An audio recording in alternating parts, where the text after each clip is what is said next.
मातोश्री, पन्हाळा याच दिशेला आहे ना हो? पण तुम्हाला कशाला हवाय पन्हाळा? आम्ही जाणार मातोश्री. आम्हाला आबांना बघायचंय. आबा, आबा.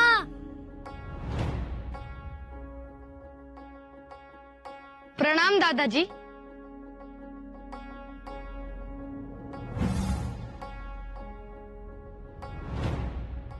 स्वराज्याच्या वाघांनो, आज आपण कय्यूम खान आणि त्याचा हा वेद्य किल्ल्याच्या ठिकऱ्या ठिकऱ्या उडवल्या.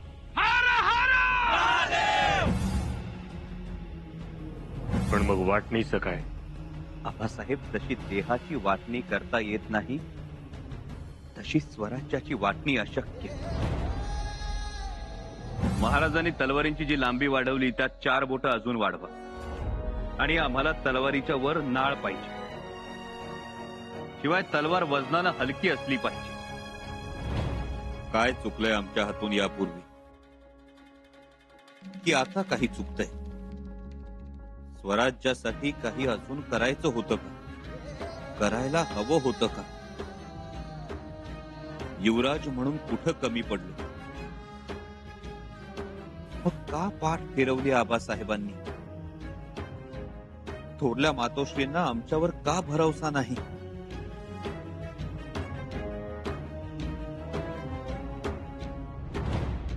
कधी संपणार ही उपेक्षा? कधी संपणार ही ससे होलपट? कधी? महाराजांनी कधी ठरवलं युवराजांना रायगडावर परत बोलवायचं? महाराज बोलताना म्हणाले, बारशाला जाणं काही जमलं नाही, शंभूराजांना आणि सुनबाईंना इथेच बोलावून घ्यावं. आजोबा झाल्याचा खूप आनंद झालाय त्यांना. आम्हालाही खूप आनंद झालाय. सगळे गडावर परत येणार. फक्त पाळण्याबरोबर काली मातेच्या मूर्तीचीही जागा शोधायला हवी.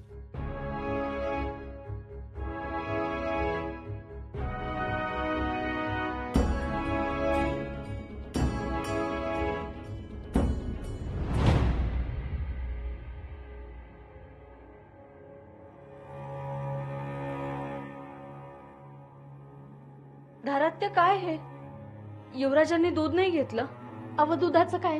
काल राज्याला थाळा भी नाही घेतला त्यांनी.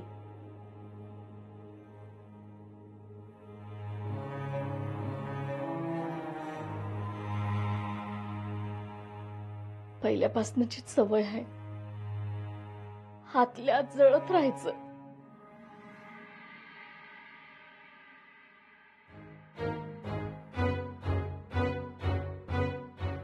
युवराज,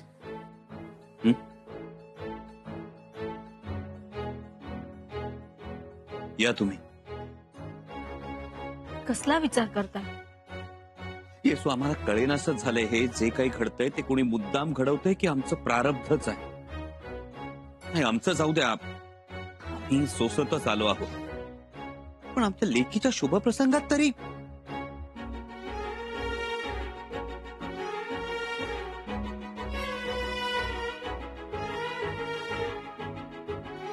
नाही. येसू, आबासाहेबांकडून आम्हाला ही अपेक्षा मुळीच नव्हती.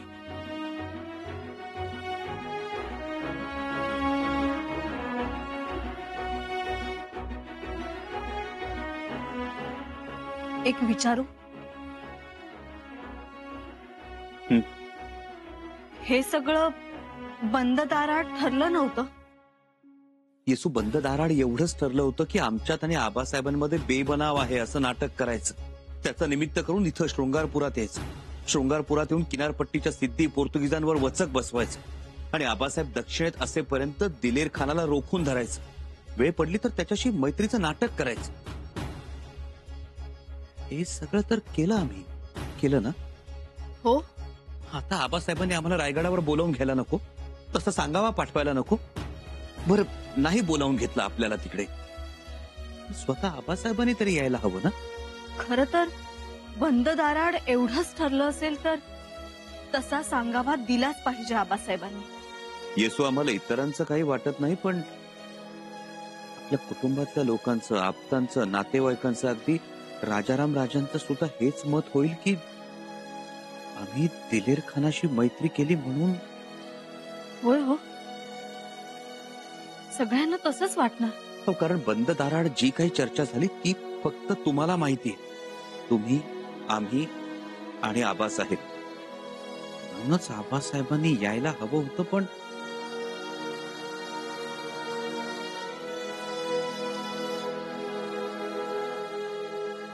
आबासाहेबांच्या मनात काय चाललंय काही कळायला मार्ग नाही.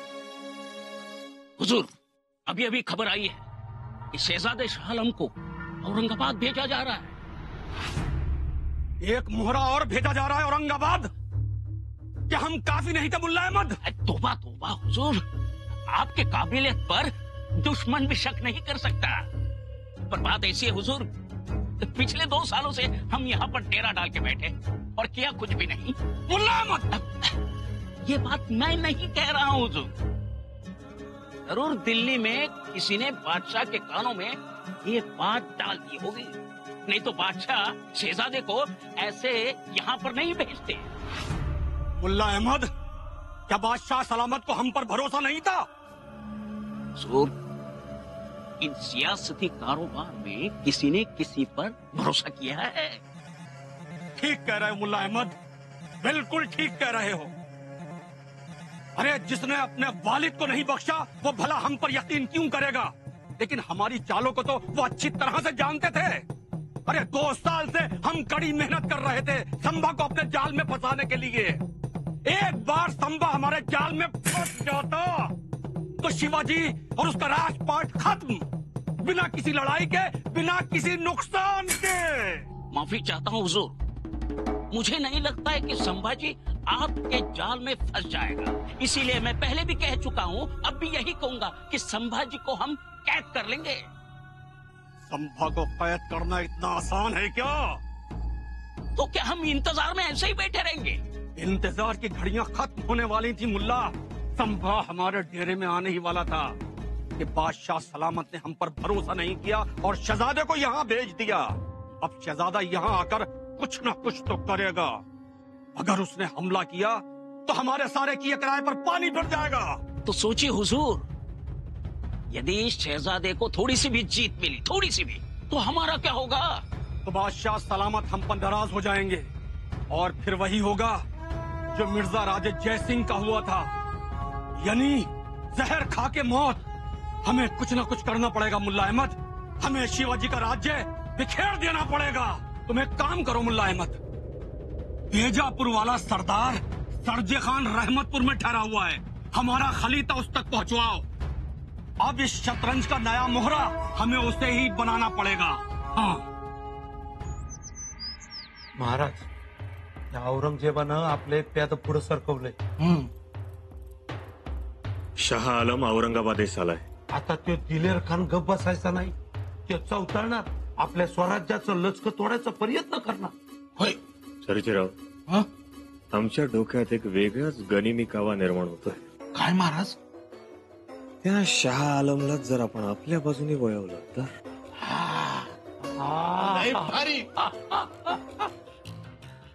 पर तो कोणाच्या हाताला लागायचा?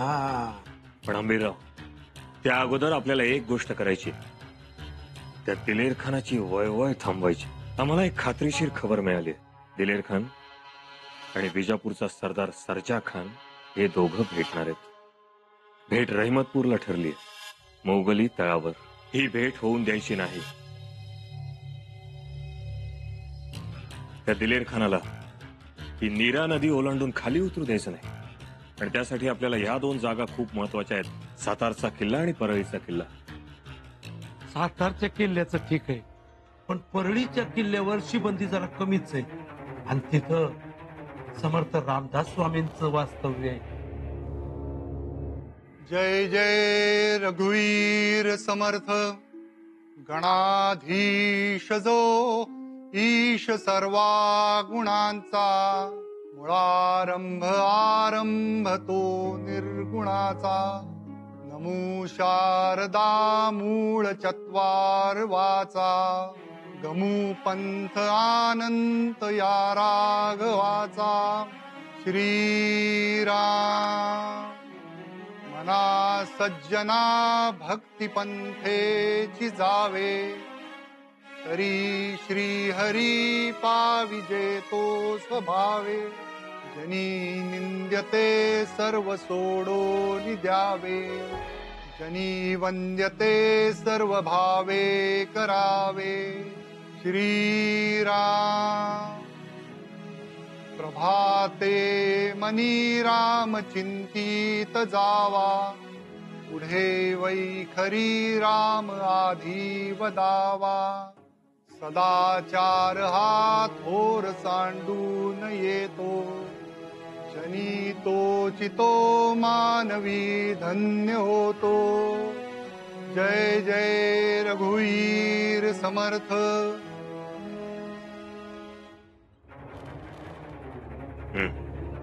पण तरीही आंबीरराव, परळीचा किल्लाच पुढची दिशा ठरवणार आहे.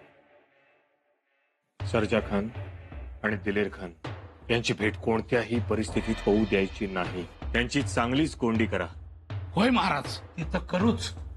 मी लगेच परळीच्या किल्लेदाराला निरोप पाठवतो. जिजाजी काटकर जिजाजी काटकर स्वराज्याचे निष्ठावंत आहेत. होय, पण त्यांच्या बरोबर आपल्याला एखादी मातब्बर आसामीही पाठवायला हवी. कोणाला महाराज?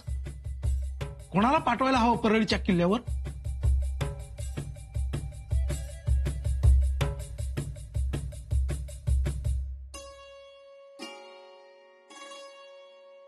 तार लावा.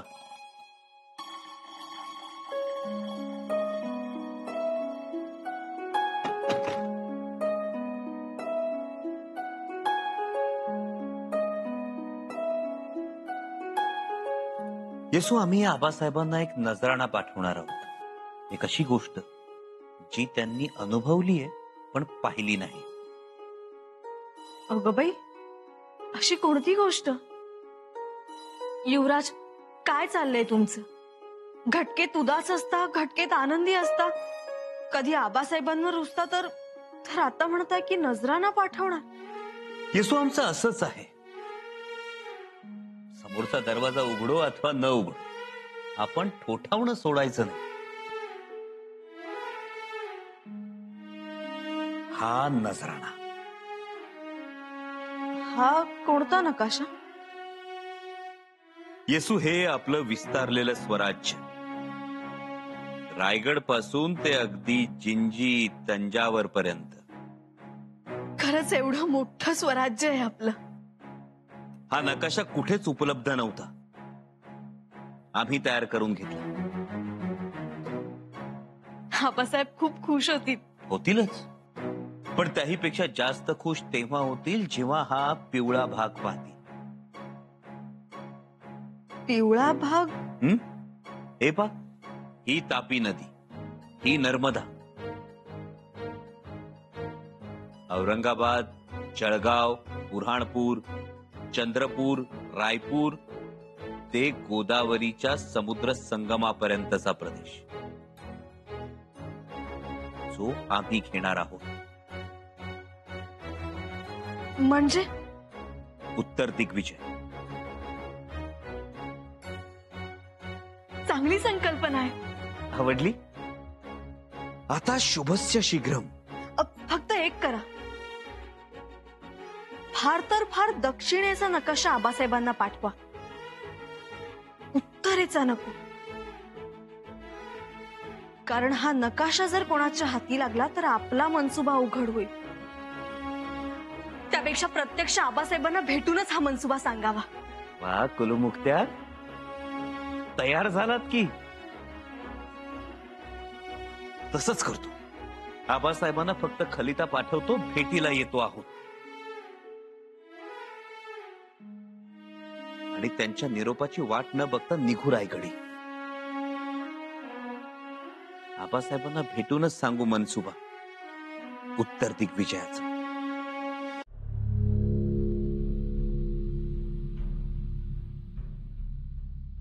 महाराज, आता ताप कसा आहे? कमी आहे. आम्ही धास्तावलो होतो. एक एक असे उद्योग केले जातात आणि मग आमच्या जीवाला घोर लागतो. महाराज, गरम आहे, खाऊन घे.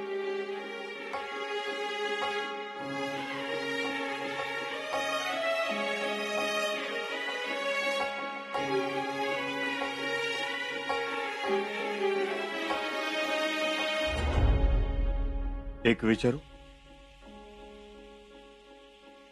शंभूराजांबद्दल विचारणार असाल तर नका विचारू. त्यांच्याच बद्दल विचारायचे आहे. महाराज, माफी असावी, पण तुमच्या मनात शंभूराजांविषयी आढी आहे. बिलकुल अढी नाही. आम्ही मगाशी स्वतःच्या कानाने ऐकलं आणि काय समजायचं ते समजलोही. काय समजला?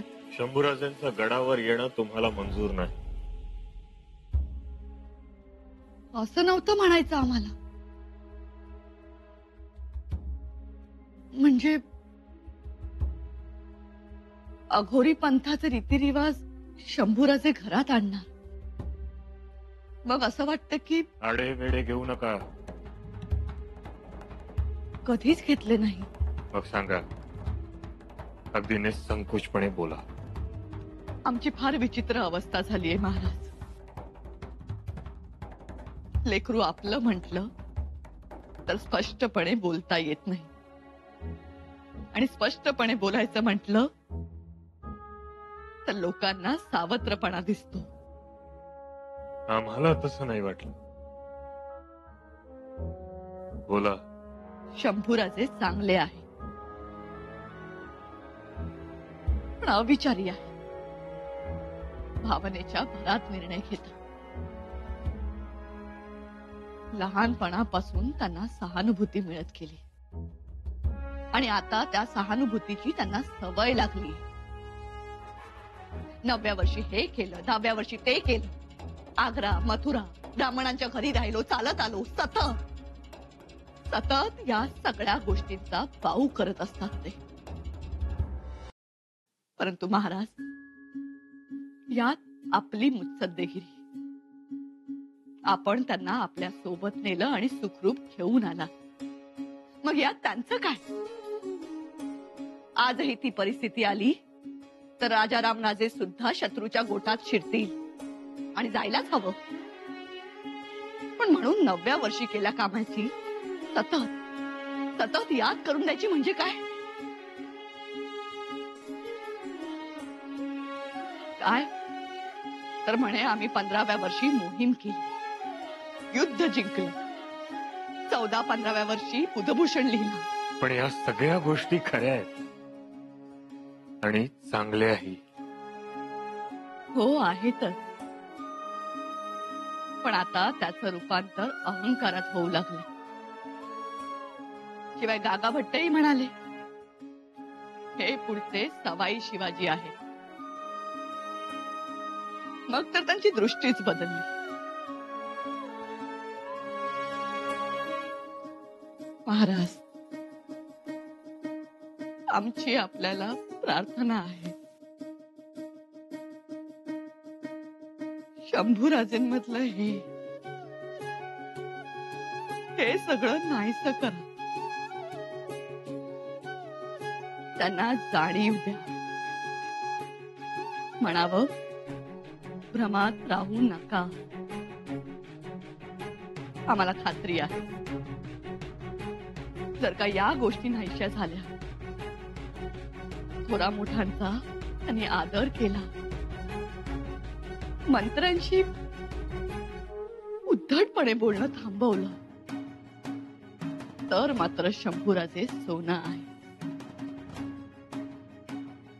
चांगला राजा म्हणून त्यांचं नाव लौकिक होईल. अन्यथा स्वराज्याचं नुकसान हे त्यांच्यामुळे होईल, हे निश्चित.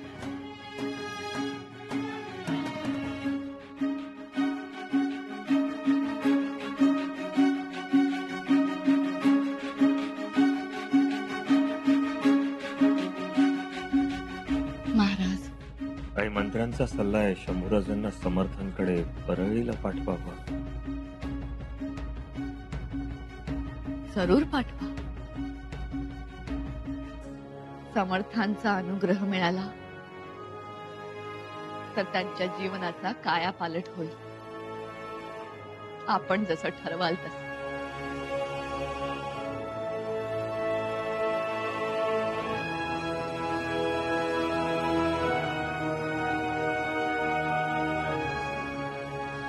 मग काय ठरवताय आपण? शंभूराजे परळीच्या किल्ल्यावर जाणार. सध्या तरी